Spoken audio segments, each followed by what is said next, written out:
프로세스, 미국 내셔널사에서 이제 객체 지형 방법론 그 대가를 앞에서 말한 영입해가지고 이제 뭐 UML 이런 것들을 잘 적용해 쓰는 실무용 방법론으로 이제 RUP 정의를 했어요. 그래서 이제 저희가 많이 이제 들어봤던 4+1 뷰, 유스 케이스 뷰, 로지컬 뷰, 임플멘테이션, 프로세스 디플로이먼트 뷰 이런 4+1 뷰 아키텍처가 이제 여기서 이제 나왔거든요.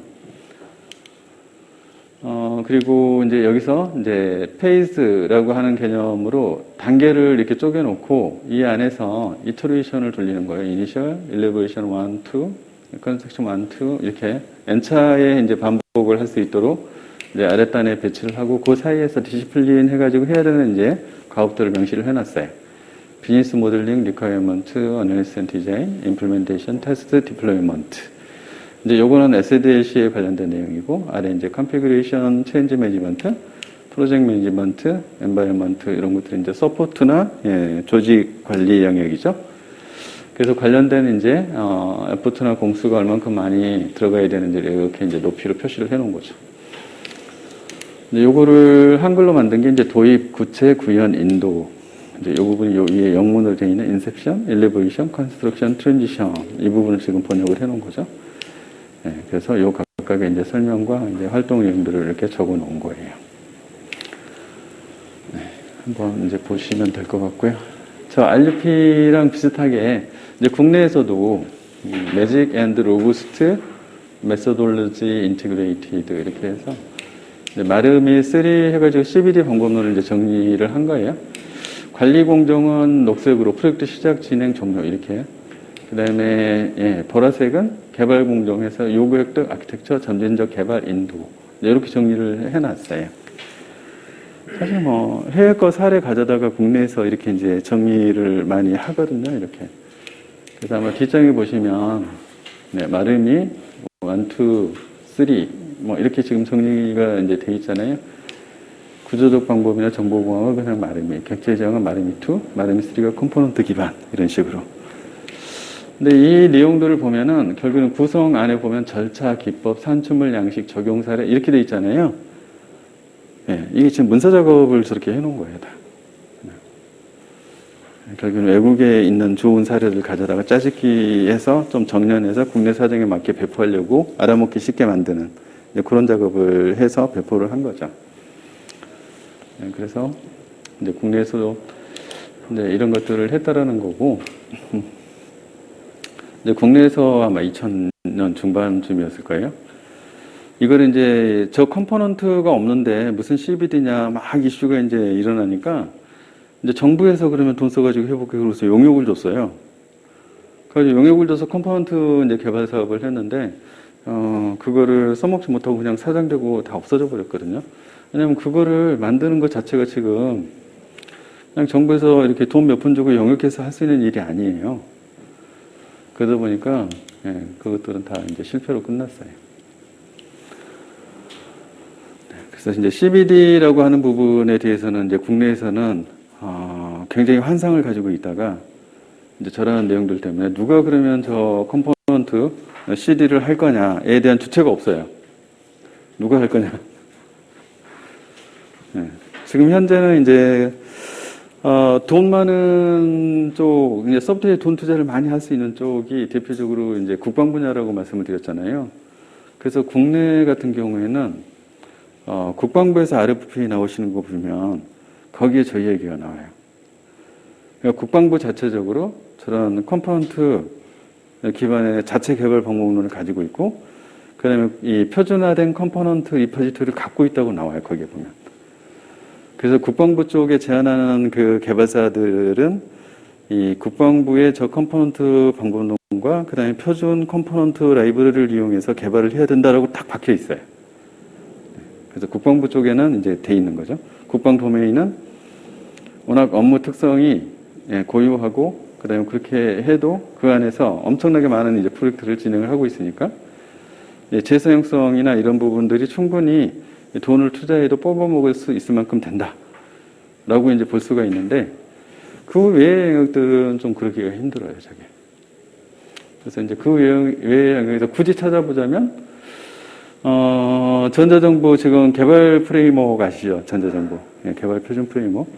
이제 그 프레임워크들 안에는 내장된 형태로 이제 공통 컴포넌트들 이런 것들은 그 안에 내장된 형태로 들어가 있으니까 걔는 이제 그게 되는 거죠. 근데 이제 업무적인 부분은 그렇게 안 돼 있기 때문에 그건 개발을 다 해야 되는 거고. 그래서 그 정도까지는 국내에서도 되어 있다라고 볼 수 있을 것 같아요.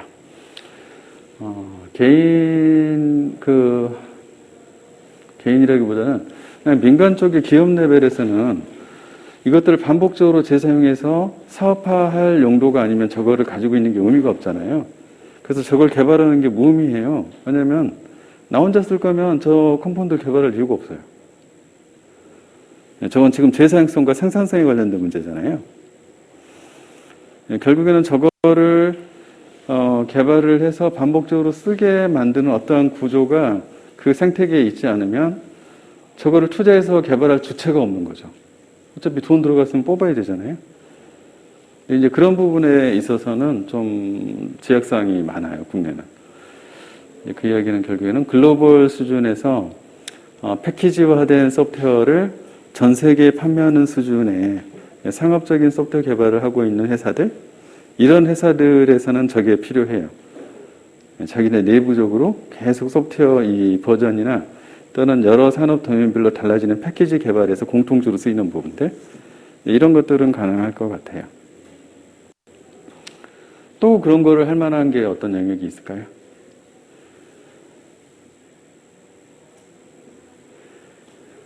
찾아보면 좀 있긴 있어요. 그래서 이제 그런 것들. 공공을 대부분 객체형 개발 방법을 쓰고 있는 건가요? 아니요, CBD라고 되어 있습니다.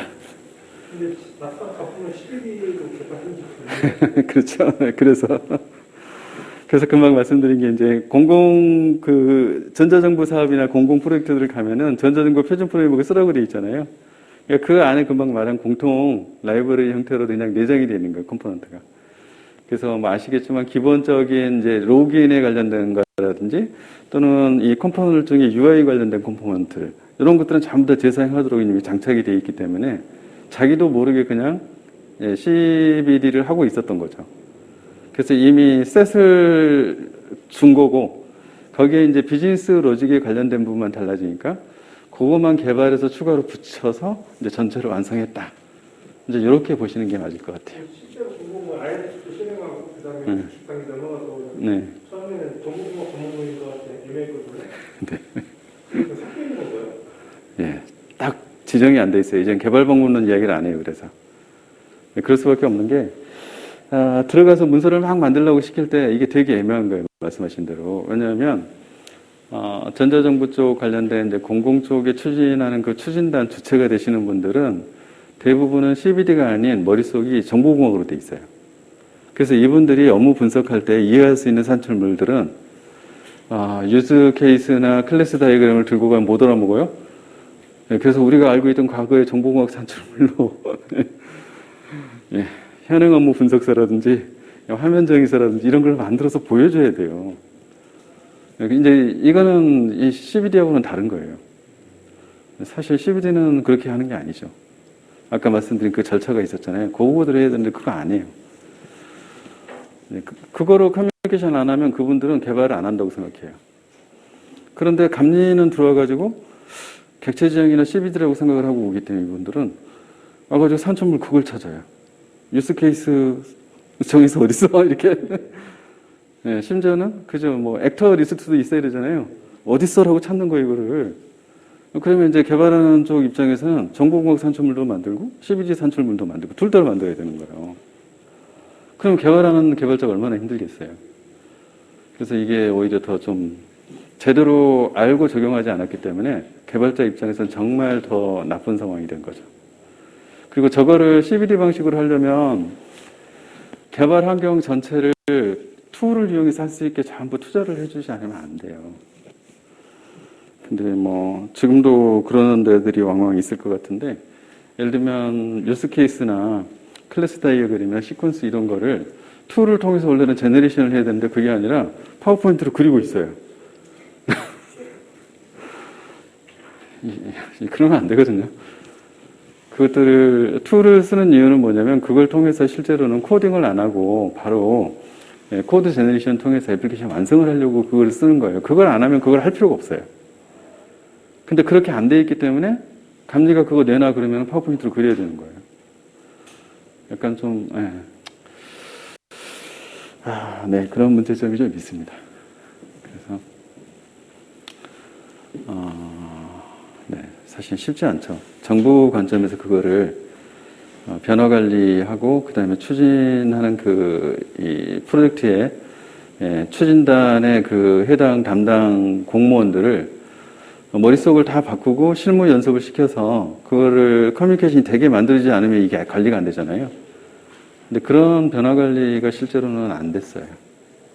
그러다 보니까 네, 어려움이 많이 생겼습니다. 어쨌든 뭐 저희는 이제 CBD 레벨로 전체 조직이 정보 시스템에 관련된 전반적인 관리를 하는 게 얼마나 높은 수준인지 지금 이해하셨죠? 어마어마한 수준이에요, 그거는. 그럼 사실 이제 그 수준을 뛰어넘어가기도 이제 쉽지 않은데, 이제 지금 여기에 나와 있는 이제 계속 이제 주제들은 그걸 뛰어넘어가는 주제들이에요. 이제 그 다음은 거기서 더 이제 발전을 또 한 거거든요, 이거는 MDA는. 그래서 이제 모델 드리븐 아키텍처 이렇게 이제 돼 있는데, 여기 보시면 이제 소프트웨어 생산 방법의 진화 이렇게 돼 있잖아요. 여기서 이미 쓰는 이 문장이 이렇게 돼 있어요. 전통적으로는 객체 지향 방법, 컴포넌트 기반 생산. 그러니까 CBD도 엄청나게 높은 수준인데, 이제 여기서는 벌써 그게 뭐냐면 전통적인 거라는 거예요. 구닥다리한 뜻이잖아요. 네. 그러니까 이렇게 많이 이제 소프트웨어 패러다임 발전이 많이 된 거예요. 어쨌든 최근에는 CBD 기반으로 MDD, SOD, PLD 등으로 발전을 했다. MDA 기반의 개발 방식을 MDD라고 부른다. 그러니까 이게 뭐냐? 그다음에 서비스 오리엔티드 SOA 이야기하는데 SOD도 있고 뭐 제품 계열, 프로덕트 라인 해서 이제 뭔가 프로덕트 라인 그러면 공장의 그 생산 라인이잖아요. 이런 것까지 MDD, SOD, PLD 뭐 이런 식으로 다 이제 발전을 했다는 거예요. 네, 그 중에 하나인 뭐 MDA를 보자 뭐 이렇게 되어 있는 거고요. 시스템의 설계 명세를 플랫폼과 분리해서 표준 메타 모델로 기술하고 이를 대상 플랫폼의 매핑 및 변화하여 구현 모델을 생산하기 위한 소프트웨어 아키텍처 이렇게 해서 이제 아까 그 오브젝트 매니지먼트 그 OMG에서 UML 이제 관리한다고 그랬잖아요. 이제 거기에서 뭐 이렇게 이 홈페이지 가면 띄워놓은 거죠. 그래서 뭐 여기 뭐 플랫폼들 자바, 닷넷, 무슨 코바 뭐 이런 것들이 있는데 XML 어떤 그런 모든 그 이 스페시픽한 그 플랫폼의 종속성을 벗어날 수 있는 메타 모델 이 메타 모델로 모델링을 하라는 거예요. 다양한 플랫폼이 실현하다 보니까 이게 시스템이 자꾸 새롭게 개발할 때마다 변경을 하는 것이 쉽지가 않고 그렇게 하려면 비용도 많이 들고 효율성이 떨어진다 뭐 이런 이야기예요. 그래서 어떻게 하면 그런 거를 극복할 수 있을까 이런 이야기고요. MD의 목표는 비즈니스 모델과 IT 하부 구조를 분리하겠다. 그래서 변화의 유연한 대응 및 통합 또는 생산성 향상 이런 부분을 노리겠다. 뭐 이런 건데요. 뭐 예를 들면 이런 거예요. 저희가 4년 내지 5년, 6년 주기로 예를 들어서 금융권이다 그러면 차세대를 해요. 근데 사실 은행의 계정계가 그래서 수신 여신해요. 수신 여신이 달라질 게 있어요, 없어요? 없어요. 근데 예를 들어서 옛날에 메인프레임 기반으로 개발할 때랑 그 다음에 다시 유닉스 기반으로 다운사이징해서 개발할 때랑 다시 웹 기반으로 바꿔가지고 인터넷에서 서비스 할 수 있는 그런 기반으로 옮겨가는 거랑 또 여기서 더 옮겨가면 뭐예요? 지금 스마트폰 앱이죠. 기능은 다 똑같은데 개발할 때마다 새로 맨 땅에서 새로 시작한다는 거죠. 그러니까 돈이 어마어마하게 들어요. 그러면 옛날에 했던 거를 또 하고 하는데 왜 이렇게 맨날 할 때마다 돈을 수백억에서 수천억씩 쓰는 거야? 이렇게 생각하겠죠. 아마 여러분들이 경영층이라고 해도 IT 개발부 불러갖고 똑같은 얘기를 할 거예요. 기능이 뭐 달라졌냐? 아니요. 그런데 왜 이제 시스템이 노후화가 됐으니까 이제 새로 하는 거잖아요. 그러면 옛날에 있는 거 가져다가 조금만 바꿔갖고 새로운 장비 위에 올려. 그러면 도는 거 아니야? 이렇게 생각하지만 돌아요, 안 돌아요? 돌아요, 안 돌아요? 안 돌아요. 그 사이에 이미 JDK 버전이 확 바뀌었고요, 예를 들면. 그 다음에 얘가 올라가는 와스가 버전이 확 바뀌었고요. 그래서 옛날 거 팔지도 않아요. 뭐 예를 들면 이런 거예요. 그죠? 근데 제가 OS도 뭐 유닉스가 아니고 요즘은 다 리눅스 써요, 뭐 이러고 있고. 그러니까 이 하부의 플랫폼들이 전부 발전하고 있기 때문에 기능은 똑같은 기능을 구현을 하더라도 이걸 가져다가 바꿔치기 해가지고 올려서 실행하면 안 들어가요. 여러분들이 만약에 큰 회사에 이제 오너예요. 가지고 차세대를 할 거예요. 그러면 장비비만 필요하지. 나머지는 여기 우리 인력들이 야, 장비 사줄 테니까 그 위에 다 바꿔서 올려. 이렇게 하고 싶죠. 돼요, 안 돼요? 안 되죠, 당연히. 근데 이게 이 실무자들은 안 되는 걸 알아요. 근데 경영자는 그걸 알아요, 몰라요? 몰라요. 여러분들도 지금 다시 생각해 보세요. 그게 왜 안 되지? 라고 생각해 보세요. 안 되는 게 이상한 거예요, 원래. 돼야 되는 거예요, 원래는. 그러니까 다른 산업 영역에서는 그런 게 훨씬 더 용이하게 돼요. 근데 이 IT 영역은 그게 잘 안 돼요. 근데 경영자들은 그걸 이해를 못 해요. 그래서 그거를 가서 막 설명을 하는데 너무 힘든 거죠. 네. 그러면 이제 막 가서 열심히 설명하는 이유는 돈이 이따만큼 많이 든다고 이제 설명하려고 가는 거예요. 그죠? 돈이 드는 건 아는데 이따만큼 많이 드니까 문제야. 이게 이제 이슈인 거죠. 옛날에 있던 기능 그대로 가는데 도대체 뭘 하는데? 옛날에 프로그램은 다 싹 다 갖다 버리는 거야? 이렇게 물으면 갑자기 말문이 막힐 거잖아요. 예? 옛날에 돈 1,000억씩 해가지고 만드는 거를 다 버리는 거야? 이러면 혹시 여러분들은 뭐라고 답변하셔야 돼요? 네, 그럴 거잖아요. 야, 걔가 장비는 노후화됐는데 위에 소프트웨어가 달아졌냐? 이렇게 물어볼 거잖아요. 위에 소프트웨어 프로그램이 달아졌어요? 안 달아졌어요? 달아질 리가 없죠. 그죠? 이렇게 질문하면은 여러분들 되게 답변하기 어렵겠죠. 그죠? 그죠? 네. 그럴 것 같아요. 근데 이게 이제 지금 우리 소프트웨어의 특성인 거죠. 어찌 보면 또. 그렇습니다. 네. 어쨌든, 자, 그런 질문에 이제 답변하는 방법론인 거예요. MDA. 모델 드리븐 아키텍처라고 하는 게, 컨셉으로 보면은,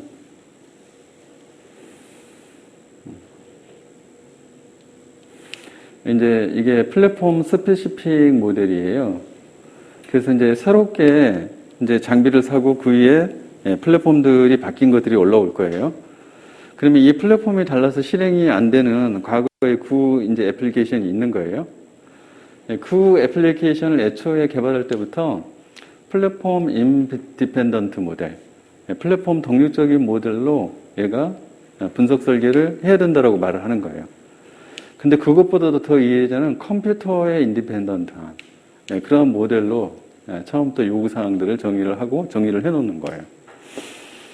그리고 나서 CIM과 PIM 모델을 내가 갖고 있으면은 아래 플랫폼 스페시픽 이 부분은 얼마든지 변해도 괜찮아요.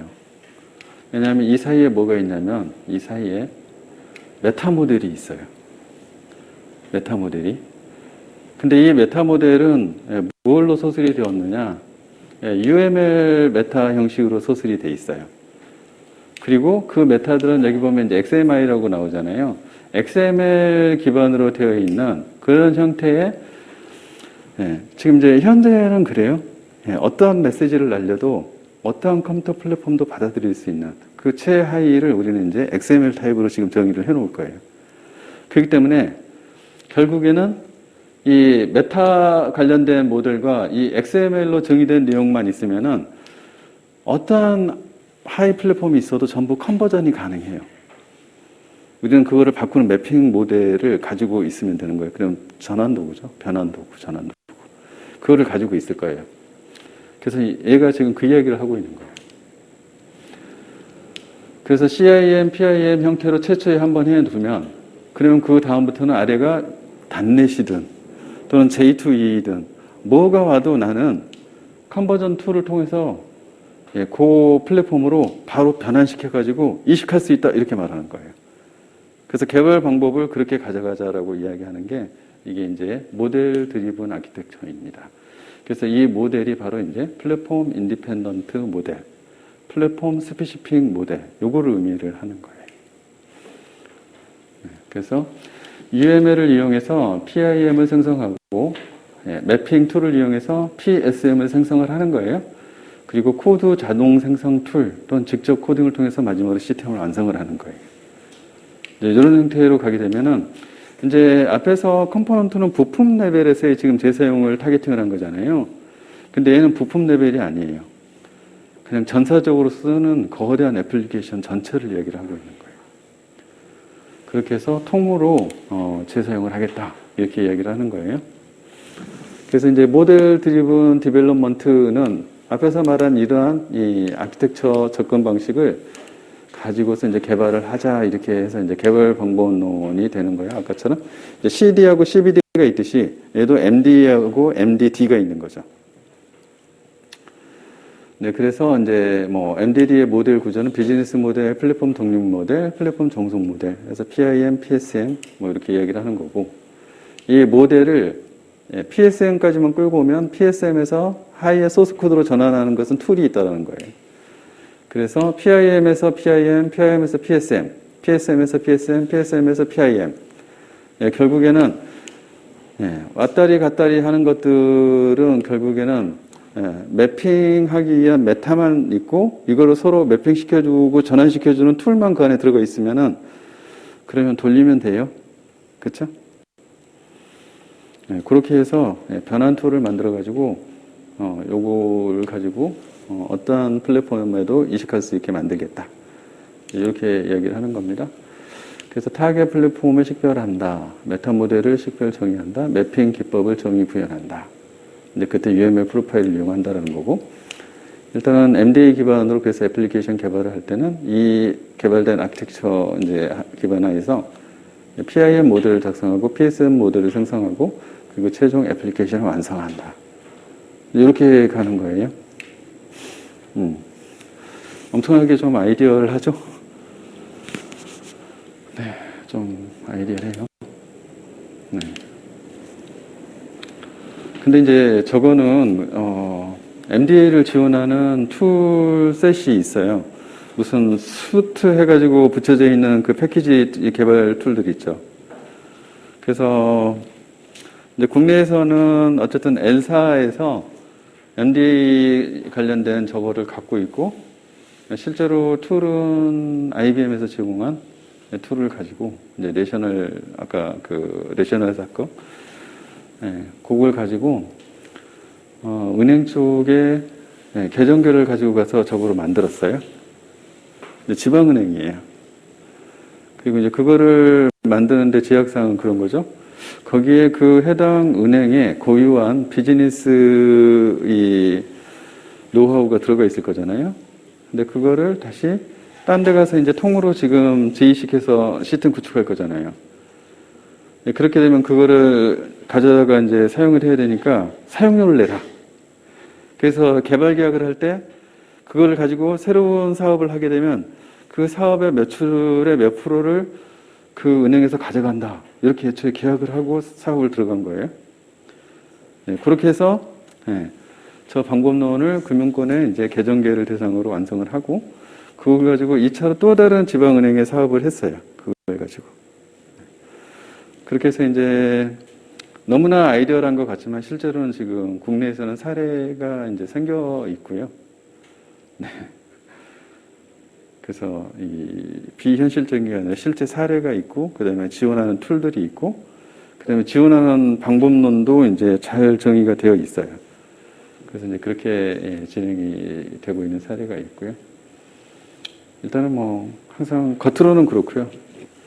근데 참여했던 멤버들한테 진짜야라고 물어보면 글쎄 뭐 이런 얘기가 진짜야 뭐. 하여튼 뭐 두 번째 사업을 진행할 때 그 두 번째 사업에서 이슈가 너무 많아서 그 L사에 전사적으로 리스크 레벨, 탑 레벨로 올라간 프로젝트가 됐어요. 그래서 쉽지 않구나. 물론 원인은 사실 저기서 나온 거는 아니었다라고 이야기를 하는데 어쨌든 그래요. 근데 어쨌든 네, 이것도 해보고 경험이 쌓이면 더 잘하게 되는 거잖아요. 이제 그런 의미에서 시험 문제 나오면 항상 긍정적으로 써야 되는 거예요. 부정적으로 안 돼 이렇게 쓰면 안 되고 안 되는 요소는 위험 요인이고 그거를 어떻게 극복할 거냐. 네, 극복하는 방안을 쓰면 되는 거고 예, 이슈 사항 또는 극복 이제 필요한 성공하기 위한 어떤 요건은 이러한 요소들은 극복을 해야 돼 이렇게 쓰면 되는 거고 항상 여러분들이 시험 문제를 쓸 때는 긍정적으로 이런 것들을 해서 예, 생산성과 품질을 획기적으로 올려야 된다. 이렇게 연결을 해야 돼요. 근데 실제로 제대로 잘하면 다 그렇게 될 수 있어요. 네, 그렇습니다. 네, 일단 여기까지 하고